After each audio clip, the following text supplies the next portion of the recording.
स्वागत है आपका खुशियों के त्योहार में। यहाँ हम त्योहार की तैयारी से पूजा की थाली तक का सफर पूरा करेंगे।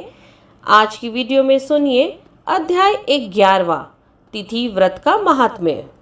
भगवान शिव से सनत कुमार ने कहा, हे प्रभु, अब मैं आपके श्रीमुख से श्रावण मास में आने वाली तिथियों का महात्म्य जानना चाहता हूँ। शिव बोले, हे सनत कुमार, वर्ष के 12 महीनों में कार्तिक मास सर्वश्रेष्ठ है। माघ मास इससे भी अधिक श्रेष्ठ है। यह माह श्री हरि भगवान को अति प्रिय है। सृष्टि रचयिता ब्रह्मा जी ने तो इनके बारे में कहा है कि श्रावण मास में स्वयं शिव रूप का प्रतीक है। शिव ने कहा, हे ब्रह्मा पुत्र, अब मैं तुमको उत्तम तिथियों के बारे में बतलाता हूँ। अगर श्रावण की प्रतिपदा तिथि सोमवार सहित आ जाए तो उस मास में 5 सोमवार आते हैं। उस दिन प्राणी को व्रत अवश्य रखना चाहिए। यह रोटक नामक व्रत कहलाता है, जो धन संपदा में बढ़ोतरी करता है तथा समस्त मनोकामनाओं की सिद्धि करता है। अतः हे पुत्र, अब मैं तुम्हें वह सब विस्तार से कहने जा रहा हूँ। मन लगा के श्रवण करो। प्रतिपदा को सोमवार वाले दिन प्रातः जल्दी उठकर रोटक व्रत का संकल्प इस तरह करें और बोलना चाहिए, हे सुरेंद्र, आज के दिन मैं रोटक व्रत अवश्य धारण करूंगा। हे जगतपति, आप मेरे सहायक बने।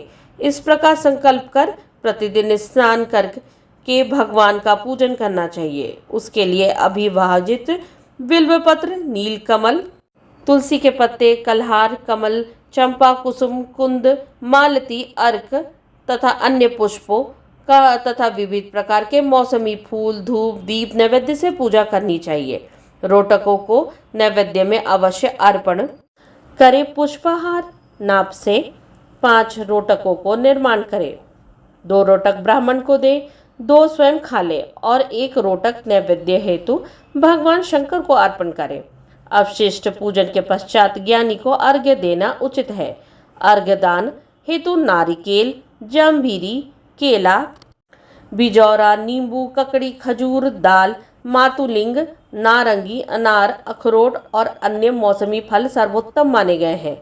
हे सनत कुमार, इस व्रत का पुण्य फल संसार के 7 समुद्रों सहित पृथ्वी दान के तुल्य होता है। वह प्राणी जो असीम धन संचय की कामना रखता है, उसे यह व्रत लगातार 5 वर्ष तक करना चाहिए।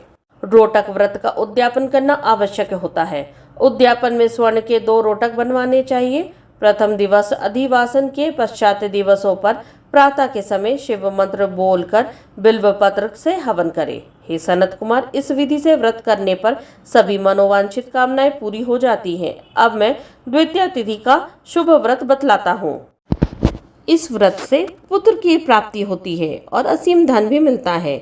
यह औदुंबर व्रत सब पापों को नष्ट कर देता है। बुद्धिमान मनुष्य को श्रावण मास में पड़ने वाली द्वितीय तिथि को प्रातः ही संकल्प करके यह व्रत नियमानुसार करना चाहिए। जो नर नारी यह व्रत विधिवत करते हैं, वे समस्त सुखों को भोगते हैं और विपुल धनराशि के स्वामी होते हैं। इसके लिए साक्षात गुलर को पूजन करना चाहिए। गुलर उपलब्ध न होने पर दीवार पर गुलर के पेड़ की चित्र बना ले और पूजन कर बोले, हे उदुम्बर, आपको मैं प्रणाम करता हूँ। हे हेम पुष्पक, आप भी मेरा प्रणाम स्वीकार करें। जंतु फल सहित लाल अंड तुल्यशाली युक्त आपको भी मेरा प्रणाम स्वीकार हो। इस विधि से पूजन करके उसमें शुक्र तथा महादेव का पूजन करके गुलर फल के 33 फलों को 3 भागों में विभक्त कर ले। उनमें से 11 फल ब्राह्मण को, 11 फल देवता को और 11 फल स्वयं भोजन स्वरूप ले। हे पुत्र, इस विधि से निरंतर यह व्रत 11 वर्ष तक करते रहे। 11 वर्ष पूरे होने पर ही उद्यापन के लिए सोने का फल, फूल, पत्र आदि सहित गुलर का पेड़ बनवाकर उसमें सोने के भगवान शंकर और शुक्र की प्रतिमा बनवाकर पूजन करवाए। अगले दिन प्रातः के समय गुलर के फलों का उपयोग कर 108 बार हवन करे। हवन के लिए उदुम्बर की लकड़ी, घी और तिल का प्रयोग करे। हवन समाप्त करके पश्चात आचार्य की पूजा करनी चाहिए। तब इसमें जो फल मिलता है वह अद्वितीय होता है।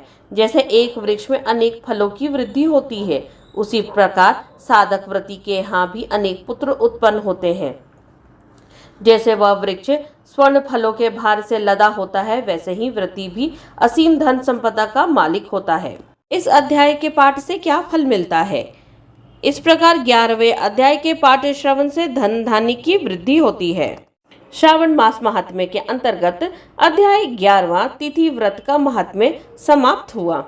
अगली कथा सुनने के लिए हमारे साथ जुड़े रहें। जाने से पहले कमेंट में ओम नमः शिवाय ज़रूर लिखें।